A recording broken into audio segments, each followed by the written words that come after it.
Hey everybody, sorry it took so long, but here is the final exterior completed. I've been waiting to get this for you for various reasons, but there is the completed exterior, and I'm going to show you how I got to this point in this video, so stay tuned. So the first thing you can see is the garage door is installed. The only thing that is missing actually are the carriage accents. If you don't know what I'm talking about, it's those little black carriage house, little like faux hinges and handles that you see on those fancy garage door. I don't know why the garage door guy forgot to bring them, but it should be part of that door. So that's the only thing pending, but I've got the light, the sensor, another floodlight over here, and the ground rod and everything painted up. So the first thing I want to show you is how I painted it.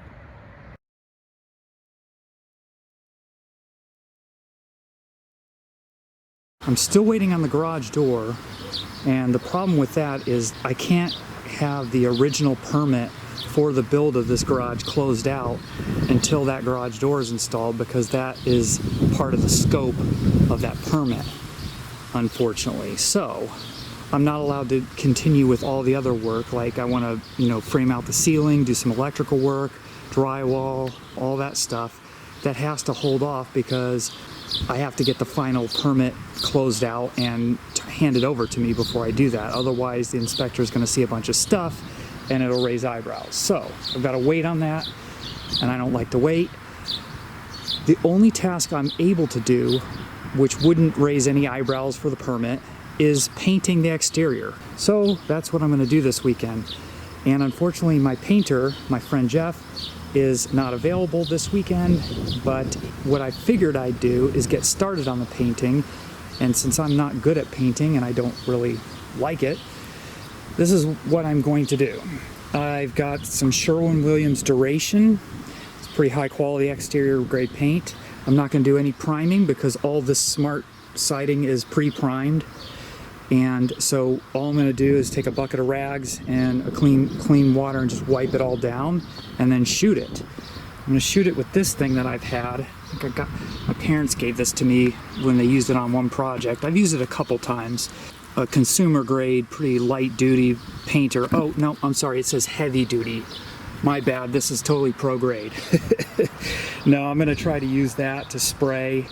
Since this is fairly old paint, I'm going to mix it pretty vigorously and hope I can get more life from it.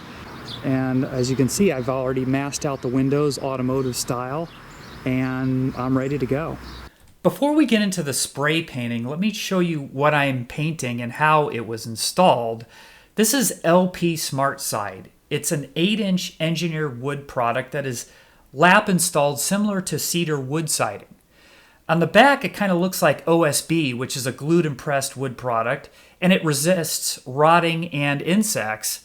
The face is a deep wood grain texture that is pre-primed. Now, as far as installation is concerned, you'll notice that the installers left gaps between adjacent boards. Those are expansion joints. They're not meant to be caulked. When installing, as you can see, they put these small aluminum flashing strips in between the pieces, and that's to keep the water from penetrating behind it. Now, like I mentioned, prep work is minimal since the product was just installed days ago and it's pre-primed. Using the paint sprayer, though, is ideal because of how deep the texture is, making painting this by brush or roller very time-consuming. Well, now you get to see me on a time-lapse for a change. The process here is basically prep by wiping down an area, a small area with the towel, and then spray it, and then keep moving on. I did have a brush with a little thing of water so I could just touch up drips and runs, because I inevitably got those because I'm not very good at this, but just touching them up with a brush is no problem. On the front face, I had to get the extension ladder out and then, just kind of work around the ladder. It's always a pain. I'll leave some empty spots there, but in a dry day like this, I just come back after about an hour and fill them back in. You can see the real value of the sprayer on this big wall here. It's just nothing but paint. So I just prep it real quick and I can get almost half of it done by standing on the ground. At this point on the ladder is when my arms started really giving out. About 4 hours of spraying with this gun is about all I could take before my shoulders and arms were just burning. Okay, well, it is the next weekend. My buddy Jeff and I were painting all day today. I didn't do any filming because it's just kind of boring work. My paint sprayer died, so it took me a little bit longer, but I was rolling on the second coat. We did 2 coats on the entire body color, and then we did the trim, or Jeff did the trim. This color is a Sherwin-Williams color, like I mentioned before. It's called Downing Slate. This color is called Wall Street, and that gives it that little bit dark tone, both kind of a slate gray blue with that darker tone. So that's going to be all the trim, and we're almost done. As you can see, we still got to trim out the windows and do a little bit more on the back, and we'll be done with painting. So for that light, that is a gas station light, or barn light sometimes they're called. It's kind of a classic look. Normally these are old, kind of 1940s, 50s, 60s, and porcelain coated type fixtures. A lot of people like to restore them. I'll have a link in the description, an Amazon link. I actually bought it direct from the manufacturer, but I'll have the link in there. This is a 20-inch light, so it's quite big. They make them in 12, 16, and various sizes. I think this looks good for the 12-foot door because of how big the door is. But if you have an 8-foot door or a 16-foot door, it would probably look good to do 2 12 or 2 16 lights. Now, how I did this, I didn't spend any extra money on it. Other than buying the light. I did not buy the sensor kit for it. I thought the sensor would look kind of, would distract from the classic look of this. So I just didn't buy their sensor kit and just installed an aftermarket photoelectric and motion sensor, 180-degree motion sensor. And that goes right there. And I think it makes it look better by not having it under the light. I took a piece of that 8-inch trim up there, that smart trim. I cut it into a square, and I cut out the siding, and then I put that 8-inch piece of trim in there, caulked it in, and put a little piece of flashing over the top of it. So a little piece of flashing over the top, and painted it up with the trim color, and I think that looks pretty good. And I didn't have to spend any money on that base there. I just used what I had. And then for the rest of the electrical, I've got the ground rod in. I'll show you what I did on the inside in a moment. And then we have the floodlight installed up there. So let's take a look inside, and I'll give you a preview of what you're going to see on the next video when we start working on the interior.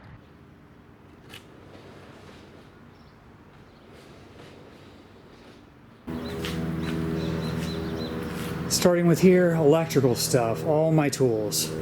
Electrical is going on. Insulation is going on. I've insulated this entire wall, as you can see.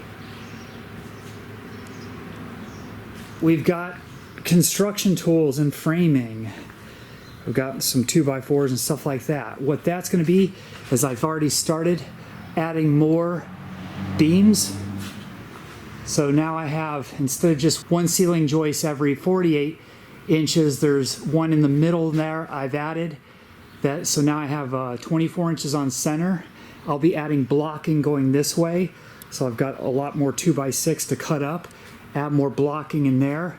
The goal there is to get the ceiling all framed out so it's ready for drywall and electrical. I'll have some can lights that I happen to already have, and I'll be installing outlets in the ceiling for more lighting for the LED shop lights.